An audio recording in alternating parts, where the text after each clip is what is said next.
While Nikon has aimed the Z30 firmly at a vlogger audience, with a focus on ease of use for shooting video, the underlying video specs are very similar to Nikon's existing DX format Z series cameras. Likewise, it remains a very capable stills camera. If you're of the generation of shooters happy to forego a viewfinder, the Z30 offers the cheapest route to Nikon's astounding Z-mount optics. In today's video, we are going to talk about the Nikon Z30. Get started.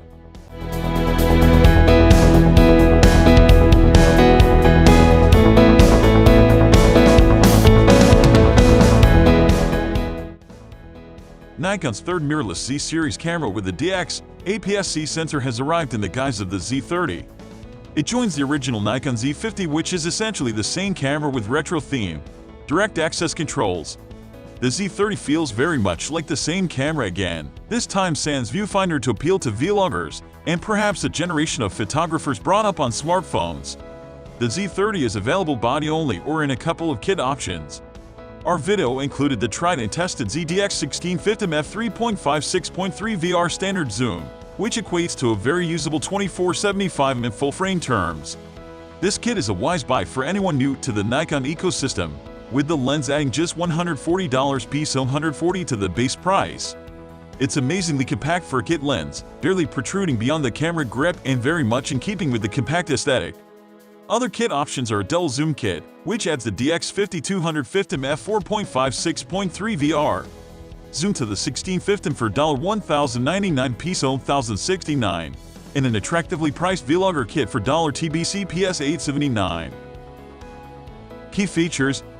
Unsurprisingly, the Z30 spec sheet is very similar to the Nikon Z50 and ZFC. The guts of the three cameras are all but identical.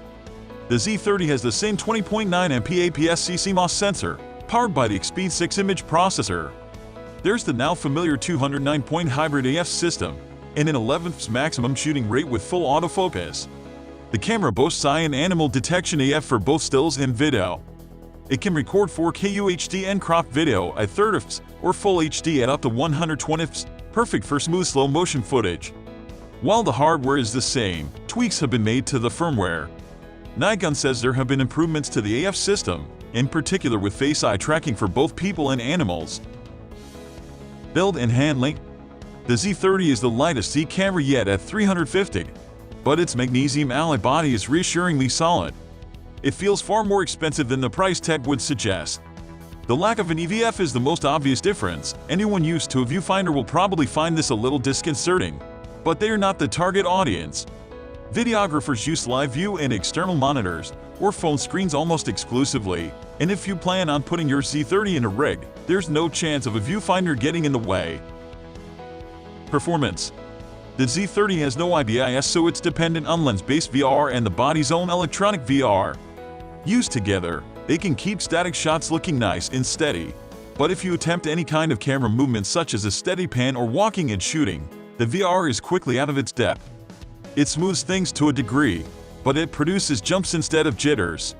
The electronic VR can also produce pronounced edge wobble when you're walking forward and filming.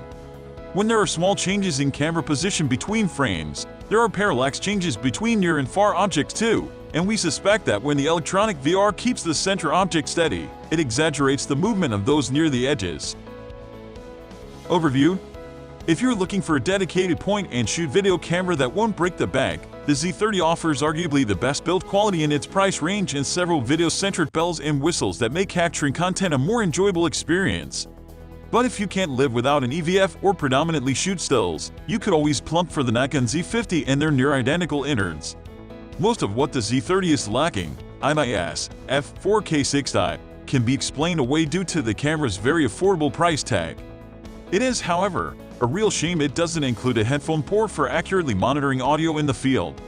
That said, when it comes to image quality, autofocus, and the control you have when using a dedicated camera, the Z30 is a huge step up from the smartphones most vloggers start off with, not to mention it currently being the cheapest gateway to Nikon's incredible roster of Z-mount lenses. That's all for today. I hope you got something out of it.